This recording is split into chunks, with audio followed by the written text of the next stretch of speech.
স্বামীর মনে মা বোনেরা ব্যথা দিও না, আমার নবীর ঘোষণা ঘটনা শোনো মা ফাতেমা, ঘটনা শোনো মা ফাতেমা। স্বামীর মনে মা বোনেরা ব্যথা দিও না, আমার নবীর ঘোষণা ঘটনা শোনো মা ফাতেমা, ঘটনা শোনো মা ফাতেমা। কি ঘটনা শুরু হয় লিখছে দেখুন।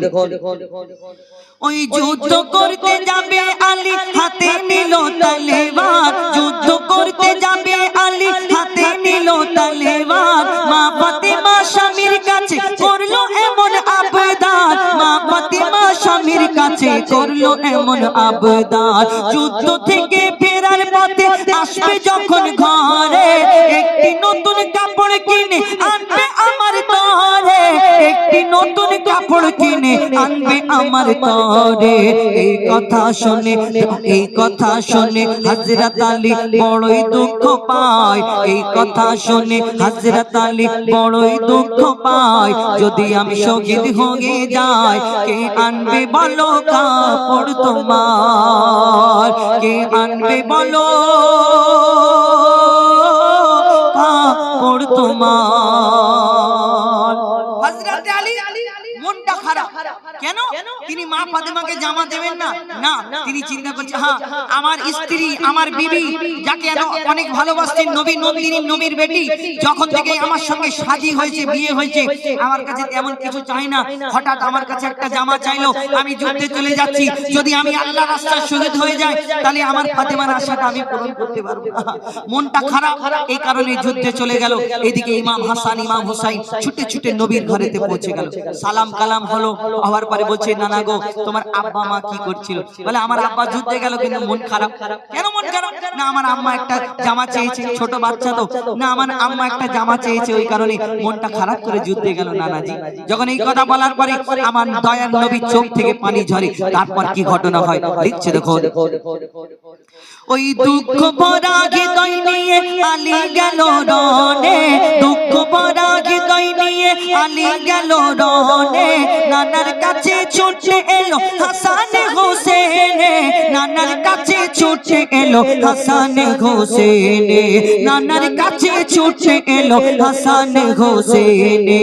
আব্বুর কাছে নতুন কাপড় চেয়েছে আম্মি জান, তাই আব্বুর মনটা খুবই খারাপ ছিল যে সে পেরেশান, আব্বুর মনটা খুবই খারাপ ছিল যে সে পেরেশান। এই কথা শুনে দয়ার নবীর কান্না থামে না,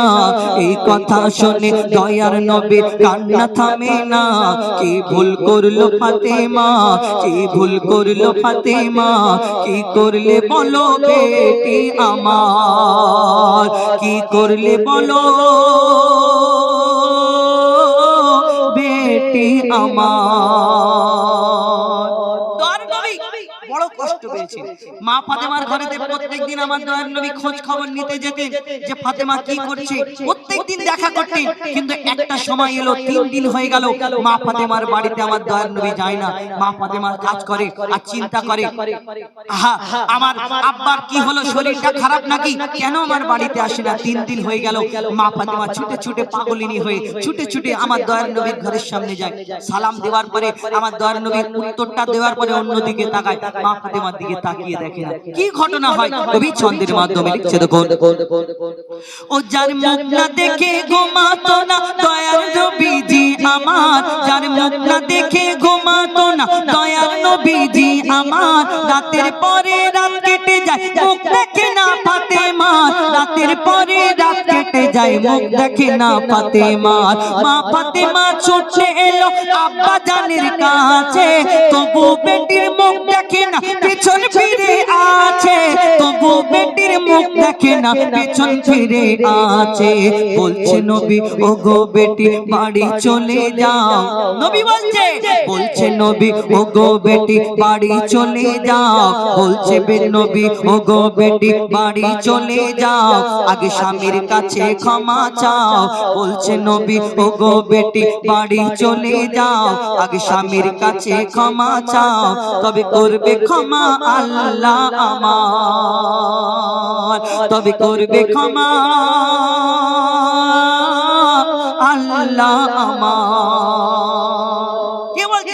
দোয়ার নবী মা ফাতেমাকে বলছে আগে স্বামীর কাছে ক্ষমা চেয়ে এসো আর এখন আমার বর্তমান যুগেতে বর্তমান পশ্চিম বাংলার বুকে কিছু প্রধানমন্ত্রী মার্কা মা আছে বাংলাদেশের নাটকগুলো দেখে দেখে মাগুলো প্রধানমন্ত্রীর মতো হয়ে যায় যদি মেয়ে যদি বলে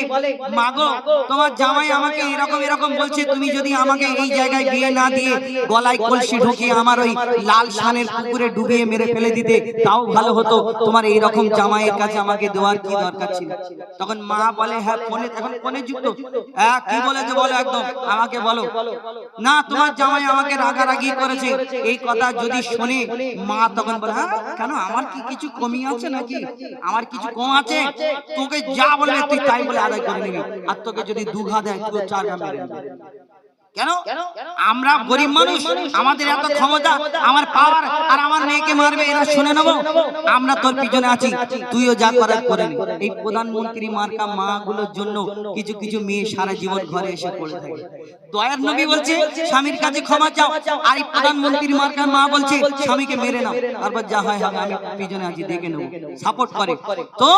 এর জন্যই যে মেয়েগুলো যে ঘরে পড়ে থাকে এই বাপের বাড়ি এসে ভাইদের কাছে সারা জীবন এই জীবনটা শেষ হয়ে যায় ওই মাটা তো কবরে চলে যাবে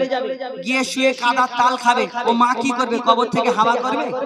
না তোমাকে সারা জীবন কোলে করে নিয়ে বসে থাকবে মেয়েটাকে না ওই মেয়েটার জীবন শেষ হয়ে যাবে আর সে কবরে গিয়ে হাওয়া খাবে আমরা এই চিন্তা করি না আমার দয়ার নবী কি শিক্ষা দিয়ে গেল সেই তারপরে মা ফাতেমা এই কথা শোনার পরে নিজের ঘরে গিয়ে দরজা বন্ধ করে শুধু কাঁদে তারপর কি হয় লিখছে দেখুন ওই দুঃখ ভরা হৃদয় নিয়ে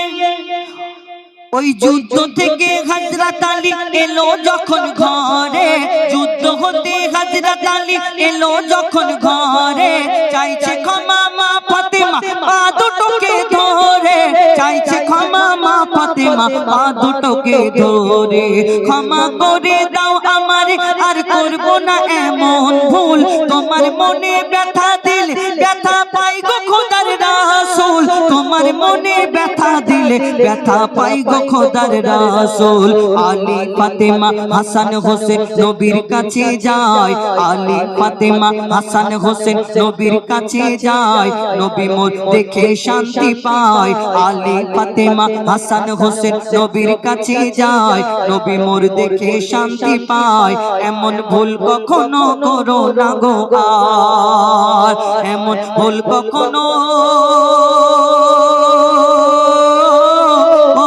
গো আর স্বামীর মনে মা বোনেরা ব্যথা দিও না আমার নবীর ঘোষণা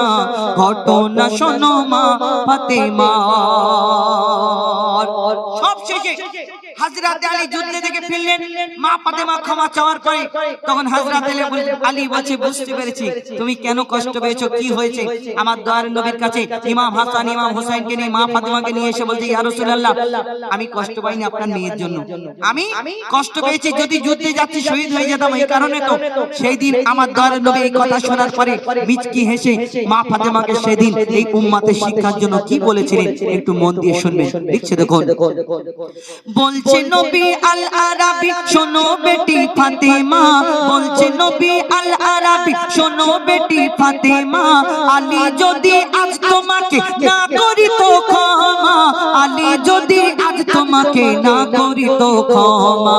আমি তোমার আব্বা তোমাকে ক্ষমা করতাম না স্বামীকে যে দুঃখ দেবে আমি নবী তাকে চিনব না স্বামীকে যে দুঃখ দেবে নবী তাকে চিনবে না কেমন শিক্ষা দিয়ে গেল নবী দো জাহান কেমন শিক্ষা দিয়ে গেল নবী দো জাহান শুনে রাখ মঈদুল ইসলাম ভুল ছিল না মা ফাতেমার ভুল ছিল না ফাতেমা স্বামীর মনে মা বোনেরা ব্যথা দিও না আমার নবীর ঘোষণা ঘটনা শোনো মা ফাতেমা ঘটনা শোনো মা ফাতেমা ঘটনা শোনো মা ফাতেমা